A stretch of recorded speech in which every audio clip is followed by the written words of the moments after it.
Hello, friends. Robert Bevan here, author of the Caverns and Creatures series of comedy, fantasy novels, and short stories.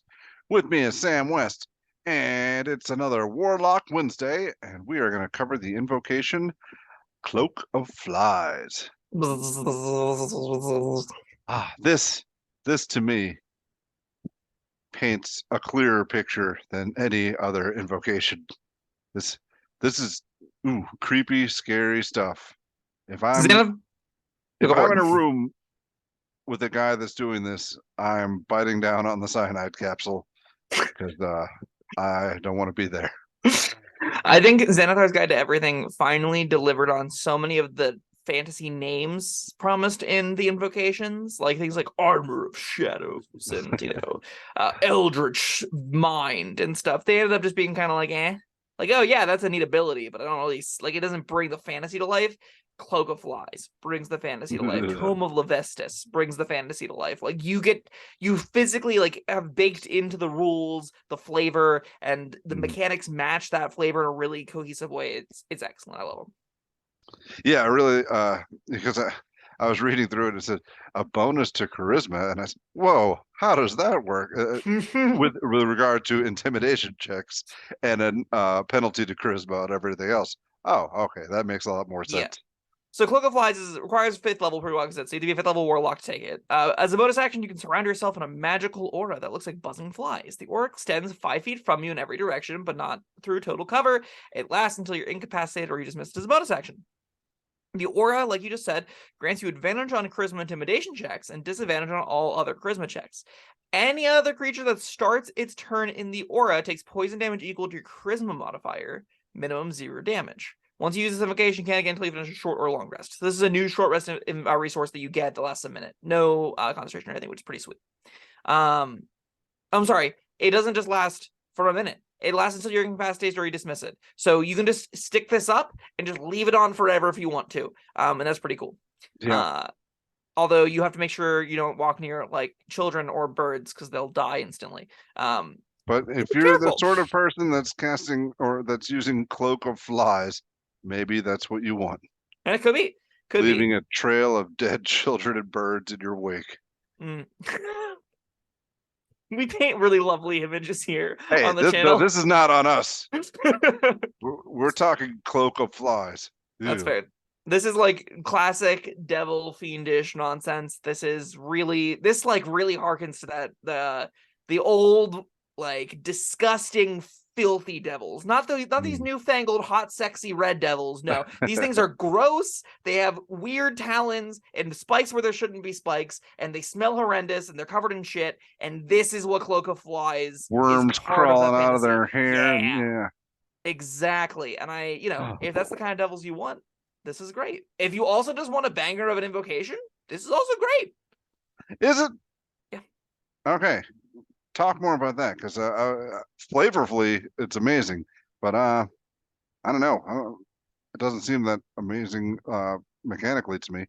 So this goes on a very specific character sheet, but it does it in two interesting ways. So the first thing it does functionally two different things, right? So it does the advantage on intimidation checks, full stop, and it does, and you can just consider that's the only text that matters, because if you're taking this, that means you're a character that only intends to intimidate things, right? You understand that's your lane. Maybe you have a bard in the party that does the other stuff. Maybe you have a good cop, bad cop routine. You are the one that's supposed to be scary. You want to be a horrifying, monstrous warlock. This sells that, and on its own, it's not entirely worth an invocation slot, but it's very close to being worth an invocation slot just to have at-will advantage on intimidation checks. I think it's great.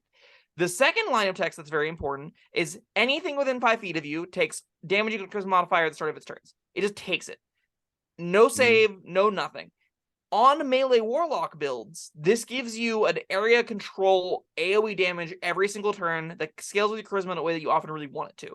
So this wants to be on specifically things like Hexblades, things that like having high charisma and being in the front line killing things. Fiendlocks can really thrive with this because they can get a bunch of temp HP whenever they're killing things. That also scales with their charisma modifiers. You have like a great sword, you run to the thick of things, everything around you is dying as you cut through things with a great sword and get a bunch of temp HP back, and you just have like this funnel of life going through you over and over again that makes you anything that's small and runs in and dies gives you more HP, which then you can kill things with more and take more damage. You get this really cool little fun flavorful play pattern.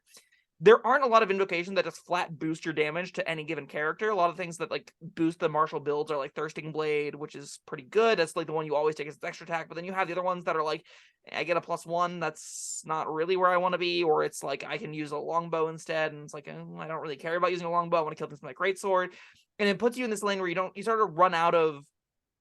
Past the first two, you run out of sort of flexibly interesting, useful invocations. You just take the ones that make your weapon attacks give you multi-attack, basically. Cloak of Flies gives you a niche direction to go into. You can now do a stick area effect damage on top of you that will hit the one thing you're dueling with all the time anyway, but it also kills things around you. On top of that, it gives you an out-of-combat resource, and both those things married together, while they may each independently seem somewhat innocuous, right? Like 5 damage around, it's probably 4 to 5 damage around that you're getting on this thing, right? On anything within 5 feet of you. Isn't the biggest number you've ever seen, but over 3 rounds, that's 15 damage. It's like a free extra attack, and it's attached to an out-of-combat utility thing that makes all of your intimidation checks better, which means in 2 different pillars of play, you're expanding your resources by quite a bit, meaning this is almost like 2 invocations in one. You can think of, if you're not doing a combat encounter in one session, if you're doing like a big roleplay session, this still is a feature, whereas Thirsting Blade doesn't do anything. If you're in just a heavy combat grind, stick it on, and every one of those 4 fights you go into, it's going to be doing something in a decently powerful way. And that makes Cloak of Flies really consistently excellent to put on your character sheet, I think. Okay, yeah, you've sold me on this. Yeah, maybe I wasn't reading it carefully enough, but yeah, I thought it just did like 1 or 2 points of damage, but no, damage equal to your charisma modifier. That's yeah, over time that's up to a lot of hit points. And the fact that it can't get knocked off, it's just passive. I guess it Yeah. gets knocked off if you get incapacitated, right? If you fall unconscious, it goes away. But it comes back on short rest. You can have it up as often as you want to on the adventuring day. Just don't be near your buddies. And that's also a little bit of a cool question. You can say, okay, I need to take this on a character that doesn't want me to be 5 feet within 5 feet of the paladin. I need to take this on a character that wants to be an isolated sort of frontline individual, which fits the fantasy of it really well. It fits the fantasy of being like, I'm a filthy, devilish, covered in flies, gross monster man really solidly by deliberately saying, don't stand near me or my existence will kill you. That's pretty cool. Yeah, I gotta wonder if it makes your enemies have to think, do I want to continue to be engaged with this guy, or do I want to run away? Probably not all the time, but that's something. If you get people that would be stabbing you, not stabbing you, that's nice. Oftentimes for Warlock, yeah, you're not the hardiest character all the time. So you'll make builds where you will be, and this goes on a lot of the builds that will be, but there will be other builds where you're like, I am a relatively squishy little Warlock that wants to do the frontline stuff still. Cloak of Flies says, hey, kobolds, yeah, don't come near me because you won't start your turn and live. You will die to this. I would say, even if you are, if you got a hardy build going on, you jump into the fray. If they want to stick around, fine. If not, even better. Yeah. This is one of those rare instances where I would want to bring up that poison damage. Normally I don't really care to touch on damage type ever because it doesn't usually matter a lot. Poison damage is a lot of general thrall like mass creatures are just incidentally immune to poison damage. So if you're fighting against undead and stuff like that, this is notably a lot worse. So there is like a specific environment that targets this down in a pretty powerful way. Most things still don't have immunity to poison damage, but I figured at least I'd point that out, be like, hey, maybe don't expect Cloak of Flies to do anything against the zombie horde, because it's definitely not doing anything against the zombie horde. That's ironic, because you would think a bunch of bugs, it would be, eating all the dead flesh. I guess the zombies just don't care. They just go, cool, Yeah. I didn't need that anyway. Yeah. All right, well, that's a interesting little thing, but still, all right, yeah, you've sold me on this one. What you got anything else to say about it? It's pretty sweet. I think it's pretty narrow still. I think you want this on like 3 specific kinds of Warlock characters, and they're all frontline. You're probably not using this on your Eldritch Blaster. No, this isn't going on your Archfey Warlocks that are trying to be prettier, fairy, like teleporting around and stuff. That doesn't really fit the bill. You're not putting this on characters that are like, even like Great Old One.